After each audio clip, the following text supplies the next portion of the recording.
Assalamu alaikum wa rahmatullahi wa barakatuh, and welcome to Muslims Australia TV. And welcome on another episode of Speaking with Muslim Reverts. Today we have a very, very special guest. I'd like to introduce you to a sister who is a mother of 5. She's an inspiration for Muslim women anywhere. I'd like to introduce you to Sister Romy. Assalamu alaikum, Sister Romy. How are you today? Alhamdulillah, good. Alhamdulillah. I guess the first thing I'd like to ask you, as we always do, is can you please introduce yourself? So I am a Revert, and I came to Islam about 16, 17 years ago. I can't remember exactly, but at least 16 years ago. From Uruguay. I've been in Australia for over 24 years now. Okay, so 16 years ago. So how did you first encounter Islam? What was the... So the first meeting with actual Muslim was I had a neighbor when I had my baby, my first baby, which is 22 years old now. I had a neighbor, she was Muslim, she was Sunni Muslim, and we just became, she would live across the road, and I felt very comfortable because as being Latino, we actually know our neighbors very well. So this was the first person that I could actually, come out and see, and she would talk to me, and so we became really close because she didn't have anyone at that time, and she also had little kids. The other neighbors, I probably will never see them or anything, but with her we created that connection. All right. And was she also from Uruguay? No, she's Lebanese. Ah, okay. But at that time I didn't learn anything about, directly. She didn't do any kind of dawah with me. We were more like friends, and we used to do things that, it wasn't about Islam. It was just about friendship, and she's Muslim, I'm not. That's it. Okay. End of the story. I will notice the differences when it comes to family, but they will invite me sometimes if I'm alone at home and they're having a barbecue or family thing, so I know the girls will be sitting inside and the men will be sitting at the back and all these things, so I will notice the differences that we have. And it was quite interesting. Yeah. So at what stage did you start to become interested in Islam? What sparked the interest? That was many years after. I had another friend, so I moved to Bankstown, and my neighbor was again Lebanese Muslim. We became very close, and after that I was still married. I got divorced, and I went to live to Spain. Okay. 7 months. We were 1.5 years with my son traveling, but we spent those 7 months in Spain. And then when I came back, I went to live in my friend's mom's house. Okay. But yeah, she was the one that used to take care of my son when I have to go to work and all that. And at that time is when I had a really close look of how they lived and the Islamic things. I started clicking a little bit more. When I came back to Spain, my friend had put the hijab on, so obviously I would ask her about things. And I remember the first thing actually that I came very conscious about is when my friend told me that when we die, we have to cross that very sharp bridge, and if our deeds are good, we'll be very fast, and if not. And I wasn't even Muslim then, but I'm like, oh wow, that's interesting. Okay. She has tried to give me videos before. I never watched them. Yeah. I'm like, no, this guy is too loud. I can't. So I was always searching for something, but not. Okay, that's interesting. So how was your religious belief at that time? Were you a practicing Christian? No. Okay. So I was spiritual. Yeah. And I was actually looking into all this energy stuff like Reiki, and I was actually searching everywhere. I had all these different kind of things in my house, like from Buddhism, from this, from that. And my friend would be like, she would laugh at my things, because she was Muslim. And she would just, make jokes and things, and it would give me a bit more of understanding of what they believe. But no, I wasn't practicing Christian. Okay. Was your family practicing Christianity at all? It's interesting. We weren't very religious. My mom would mention God and what we say, inshallah, all the time. Right. So that was always in her. But we weren't going to church and all that, apart just from once a month when the Virgin Day comes and that. Yeah. She also was searching some things, my mom. So she was a part of Jehovah's Witness for a while. So actually we had these books, and I used to go to my mom's books and read her books. So I actually read all those books. Okay. And Jehovah's Witness as well is quite to the oneness as well. They're quite closer to Islam in some things. Yeah. So I had all this background. Yeah. Okay. How did you go about, continuing this journey towards Islam? So what happened, I met my husband and we met in nursing school. So we started having conversations, and then he was the only person that was able to explain to me, the questions that I had in a very simple way. That I realized, okay, but this is what I've been looking for all my life. Wow, okay. All the questions that I have for Christianity, he was able to answer them. Right. Before, I couldn't find those answers. I tried to read the Bible. It was really hard. I didn't do it, but I did not find answers. Even my mom, because she was my reference of Christianity, she couldn't answer the questions. But my husband started answering everything very clearly for me, and it sort of something clicked. Yeah, okay. And yeah. Subhanallah, that's interesting, because I hear that a lot with other reverts, that they're seeking something. They don't know exactly what it is that they're looking for, but when they encounter a Muslim or they encounter the books of Islam, they find a lot of the answers to the questions that they've had. Which is really interesting, subhanallah. So did you accept Islam after meeting your future husband? Yes. So I remember my friend telling me when I was living in the house, we're making dua for you to marry a Lebanese. So somehow that stayed in my head, and I was like thinking, maybe not Lebanese, but subhanallah, I met my husband and he's Palestinian. Okay. And it was just happened that he was Muslim. Yeah. And and he started teaching me all these things. So what I wanted to probably say is that I had all this relationship with Muslims for a long time, but until it was the time for me to actually, everything fell into place at that time. He used to give me books and things, and the book that that I remember the most was a book that compared the three religions. Yeah. So I could read from Christianity, which was my background, or what I knew, and then the Judaism, and then Islam. And Islam will be answering, or will be, it's like it is, it will completing the whole thing. Yeah. And it's just, I didn't need much more than that. Yeah, subhanallah, so interesting. Okay, so now you've read the books, you felt like Islam was the right religion. What was the next step after that? How did you go about accepting Islam? So my friend, my neighbor from Bankstown, she had put the hijab on, and she was going to this auntie's house that they have gatherings every week, reading Quran. So she said, "You wanna come with me?" And subhanallah, I went to their house, and I was ready, so I became Muslim in their house. I'd say the Shahada in their house. And then I started. That's when my journey started.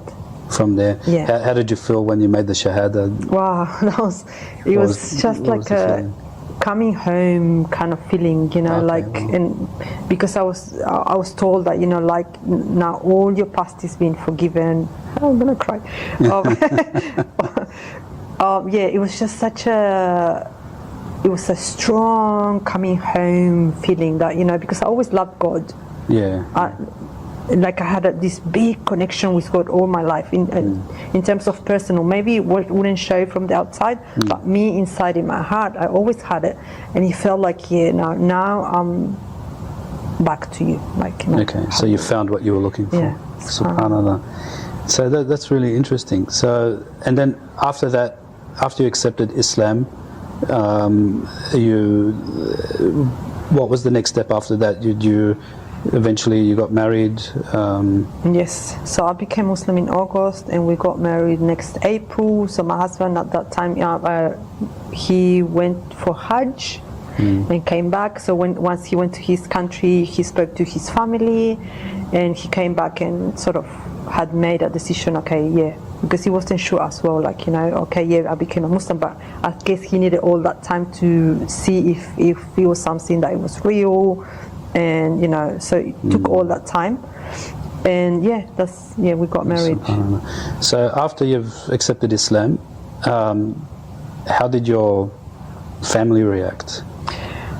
Yeah, they knew I was looking for things all the time. So they have been in a journey of, okay, this is a new thing. I think at the beginning, that's what my mom told me. This is a new thing. It's gonna, you know, it's gonna fall off you at some point. Oh, okay, so it wasn't. It was just temporary. Yeah. So they thought it was temporary. Yeah. Alhamdulillah, and then they realized no, it's not. So was Mum's reaction? Was she disappointed or? No, because she knew that I was going from thing to thing, and then they were quite open in that sense. Like, you know, whatever's good for you is fine. They weren't strict of you have to be, you know, Christian in the team. They weren't religious themselves either. So. Yeah. Okay. So after you reverted to Islam, did you have any mentor or any support system? Did you find that, you know, Muslims were supportive of you, that you could approach them after you became a Muslim? Yes, subhanAllah, my story is quite interesting because I became Muslim in August, and I think the next month was Ramadan. So from this auntie's house, I was going to her house every Saturdays. They used to do the gatherings that they do. You know, they used to read from books and things. So there, I sort of started building a community. They taught me how to pray there. They taught me. I put the hijab straight away. I was like quite passionate once I became Muslim. I wanted to do everything in one go. So I went deep into everything. By going to auntie's house, I was starting to build a support system, and when Ramadan came, I have met two sisters, and one of them was my neighbor, so she would live at the end of the road. And subhanAllah, that Ramadan, every single day, she invited me to her house. MashaAllah. It was, subhanAllah. I had that support at that, and it was such a important time. And she was so selfless. Like, you know, I would come to her house every day with my son, and sometimes they would invite as well my future husband. Yeah. You know, so it was a way of creating that. You know, they checking him out, things like that. Like, you know, because they started to know me. Yeah. And then they invited him at the end. I think at the end of Ramadan, because they wanted to check him out too. And then they knew, okay, this is a good guy. You know, she's safe. So but that support from them the whole Ramadan was amazing, and I'm always grateful for them. So it's like they were looking out for you. Yeah. It was. That's really good. So so now with your journey to Islam, you know, what did you experience any any emotions? You know, what were the emotions when you accepted Islam? Did you feel happy? Did you feel scared? Did you feel? I was happy, but at the same time, obviously there was a lack of knowledge, things I didn't know. I was obviously scared of, and I will constantly be asking my husband, you know, clarification for things. Like, you know, there was something I was very scared of. It's like, you know, oh, is he gonna, because you hear all these negative things about men, you know, is he gonna marry someone without even telling you? Or is he gonna take you to another country? This were actually my mom's fears. He's gonna take you to another country and then disappear, and then we won't know anything. And that's what people believe about Muslims, subhanAllah. You know? There was a lot of that. But me, myself, I was like, the things were busting themselves. Like, the goodness from my husband was showing me that, okay, these are just fears. They're not reality. You can't just believe. I guess just people creating these fears out of nothing. The perspective, the perspective of the world, you know, what it shows about Muslims and these things. So obviously I thought about that too.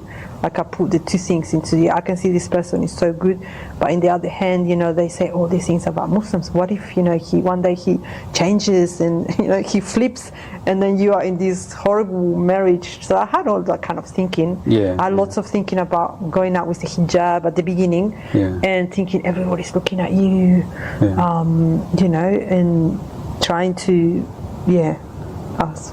So I guess the next question I'd like to ask you is, you know, what were some of the challenges, and you mentioned the hijab, but what were some of the challenges that you faced after accepting Islam?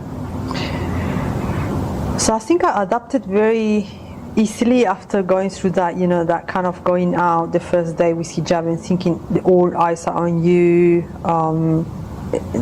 lots of pressure. It was sort of a cleanse from the past, from what you used to, like, you know, men looking at you and stuff like that. My head was going crazy that day of like everybody's looking at you. It wasn't real because and then I think that was my husband that, you know, I'm like, can you please come and, you know, and make sure if this is true, and he actually came and said, no, actually no one is looking.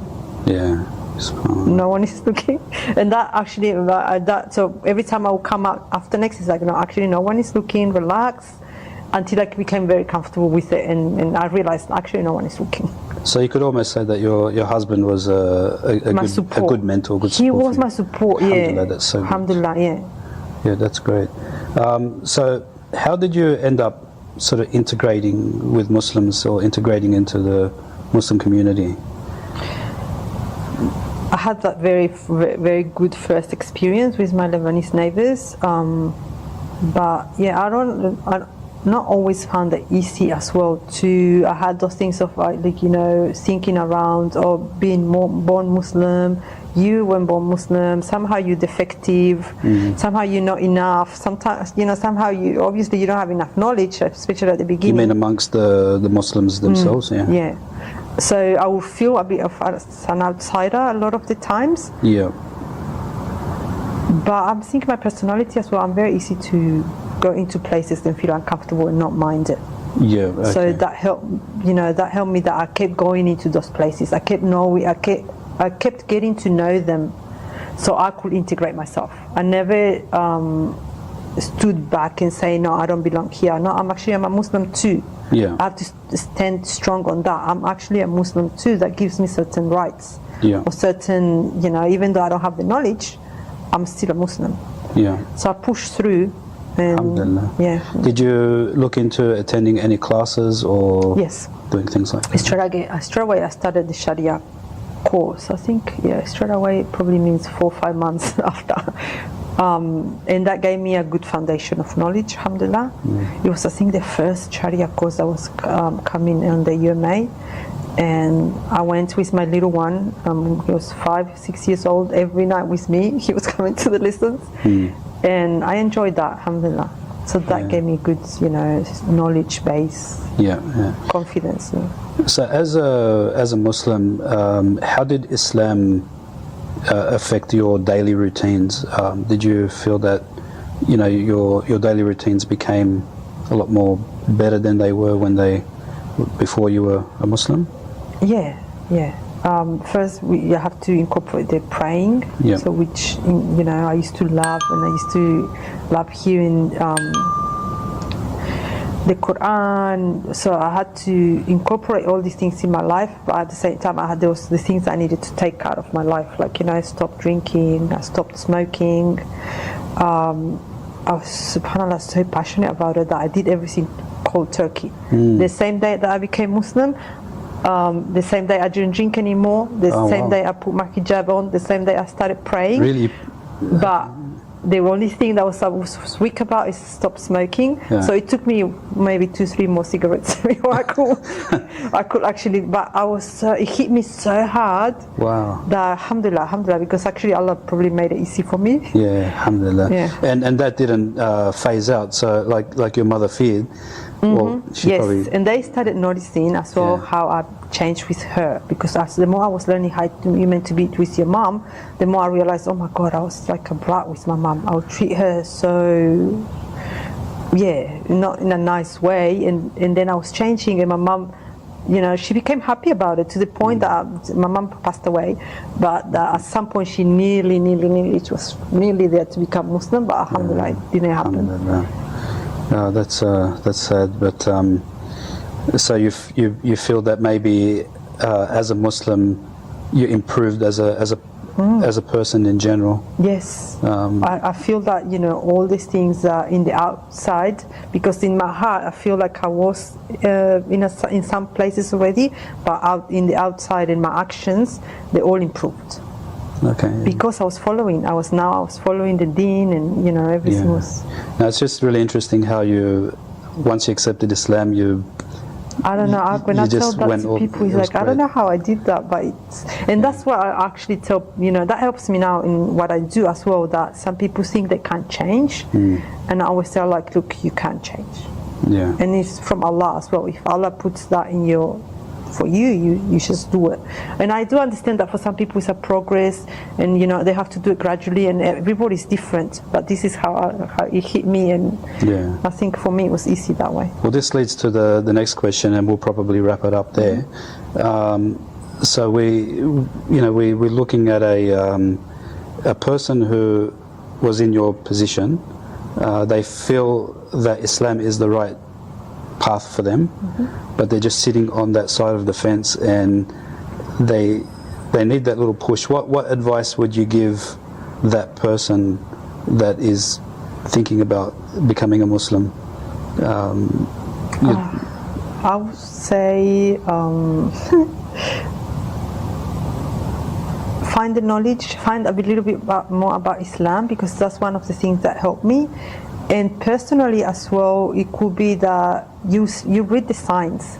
For me, I asked my sister, I'm like, I'm looking into this religion, what do you think mom and dad would think and all that? And she said, just go for it. And another thing that gave me that, so look for signs. Another sign that I had for myself was that I had a dream with my grandma, and my grandma, when she was dead, I was actually telling me this is the right thing. Oh, really? Yeah. Wow. So there's signs that you get, and because once you have the intention, either look into more knowledge so you can learn and you can be secure on this is what I want, and look for the signs, because the signs are there. But how would they go about just making that final decision? I think if you are in that, in that edge of thinking you're doing it, just go for it, because that's from Allah. Allah took you all this way. It means you just need to give the next step, and that is the action comes from you, but Allah sort of put you all the way from there. Just give the step, do it. Just take that next step and go for it. No, that's great advice. Well, Sister Romy, I really appreciate you coming on the show and sharing your journey to Islam. And for all you viewers out there, I hope you benefited from this interview with Sister Romy. And until the next episode, Assalamu alaikum wa rahmatullahi wa barakatuh. Wa alaikum assalam wa rahmatullahi wa barakatuh.